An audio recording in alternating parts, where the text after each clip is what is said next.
Hello दोस्तों, मैं वीरेंद्र कुमार आप सभी का हमारे YouTube चैनल सुवन डबल में हार्दिक स्वागत करता हूं। आज मैं आप लोगों को रनिंग से रिलेटेड दो टर्म के बारे में जानकारी देने के लिए जा रहा हूं, तो वीडियो को पूरा कंप्लीट देखिएगा। इसमें आप लोगों को बहुत कुछ सीखने के लिए मिलेगा। आपने बहुत बार ये टर्म सुना होगा, पॉजिटिव स्प्लिट और नेगेटिव स्प्लिट। अब ये पॉजिटिव स्प्लिट और नेगेटिव स्प्लिट होता क्या है, इसे हम लोग रनिंग में कैसे इस्तेमाल करेंगे और इसका क्या बेनिफिट होता है, इसके बारे में हम लोग समझेंगे। तो वीडियो को पूरा कंप्लीट देखिए। मैं आप लोगों को अपना पर्सनल एग्जांपल और इंटरनेशनल लेवल का जो एथलीट जो स्ट्रेटेजी अपनाते हैं और जिनसे उनको रिजल्ट मिलता है, उसके बाद उस चीज को लेकर के मैं आपको बताऊंगा। तो आप पहले समझिए कि मान लीजिए थोड़ा देर के लिए एग्जांपल के तौर पे कि आप 10 किलोमीटर का इवेंट दौड़ रहे हो और 10 किलोमीटर का इवेंट में इसको दो भाग में बांट दीजिए। तो शुरू का 5 किलोमीटर में आपको कितना टाइम लगता है और लास्ट का किलोमीटर में आपको कितना टाइम लगता है। अगर आपको लास्ट का 5 किलोमीटर में ज्यादा टाइम लगता है तो ये आपका पॉजिटिव स्प्लिट में काउंट होगा, और वहीं आपका 10 किलोमीटर का सेकेंड हाफ, लास्ट का 5 किलोमीटर में आपको कम टाइम लगता है तो ये आपका नेगेटिव स्प्लिट में काउंट होगा। तो अब आपको यह चीज समझ में आ रहा होगा कि आखिर पॉजिटिव स्प्लिट और नेगेटिव स्प्लिट क्या होता है। इसको आप हाफ मैराथन और फुल मैराथन में भी कर सकते हो। सेम चीज की हाफ मैराथन में मान लीजिए कि आप 21 किलोमीटर का है तो शुरू का 10-11 किलोमीटर में आपको कितना टाइम लगा और लास्ट का जो बचा हुआ डिस्टेंस है उसमें आपको कितना टाइम लगा। उसमें अगर आपको ज्यादा लग रहा है तो पॉजिटिव हो गया और कम लग रहा है तो नेगेटिव हो गया। अब इसका जो बेस्ट एग्जांपल है वो है कैल्विन किप्टम, जिनका डेथ हो गया, भगवान उनकी आत्मा को शांति दे, जो कि वर्ल्ड रिकॉर्ड होल्डर है, अभी भी उनका टाइम है।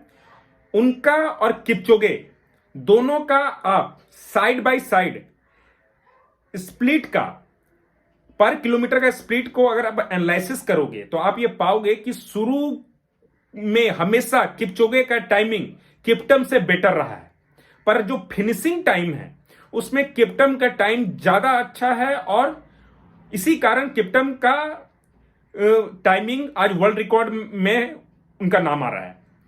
तो इसलिए किप्टम को ऐसा भी माना जाता था कि उनका जो नेगेटिव स्प्लिट है, जो लास्ट का फिनिशिंग टाइम है, बहुत अच्छा है।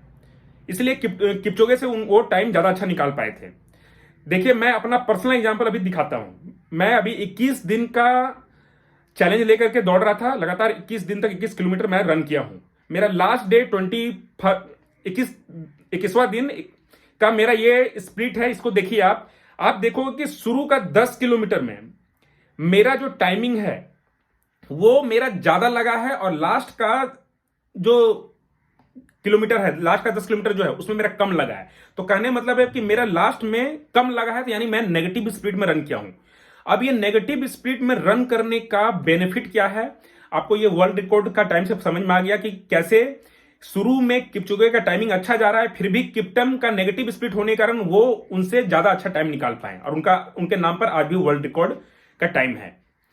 तो इससे आपको बेनिफिट क्या होगा, जब आप रेस डे में जाओगे ना तो आप ये देखोगे कि शुरू में आप कोई भी तरह डिस्टेंस दौड़ रहे हो, जैसे कि मैं 10 किलोमीटर और हाफ मैराथन का डिस्टेंस दौड़ता हूं, तो मैं हमेशा ये एनालिसिस किया हूं कि शुरू में सब लड़के तेज भागते हैं, सब कोई शुरू का टाइम पर पूरा स्पीड में जाते हैं, अच्छा पेस लेके जाते हैं, पर लास्ट का जो टाइम होता है, शुरू का 5 किलोमीटर में मैं अगर एग्जांपल के तौर में लेता हूं, 40 मिनट में किसी ने फिनिश किया है तो शुरू में आप देखोगे कि वो 18 साढ़े 18 मिनट में कंप्लीट कर लिया, पर सेकेंड हाफ को वो उतना ही 18 साढ़े 18 में कंप्लीट नहीं कर पाता है, उससे ज्यादा टाइम लगता है। तो लोगों का हमेशा पॉजिटिव स्पीड, मैक्सिमम एथलीट का पॉजिटिव स्पीड पे ही रहता है। बहुत ही कम लड़के हैं जो कि नेगेटिव स्पीड पर रन करते हैं, क्योंकि लास्ट के लिए एनर्जी बचाना मुश्किल हो जाता है।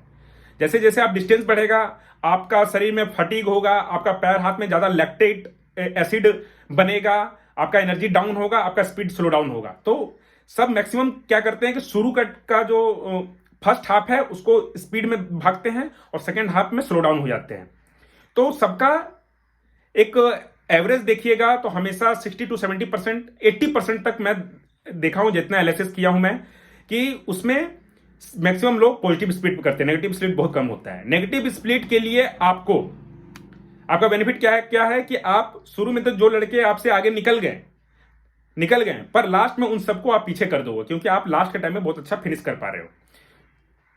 अब इसको आप कैसे अच्छा करोगे। नेगेटिव स्प्लिट अगर किसी लड़के का अच्छा है तो आप विश्वास मानो वो किसी भी लड़के को कभी भी किसी भी टाइम पर पीछे कर सकता है। आपको इसके लिए नेगेटिव स्पीड पर करने के लिए आपको एरोबिकली बहुत ज्यादा फिट होना पड़ेगा।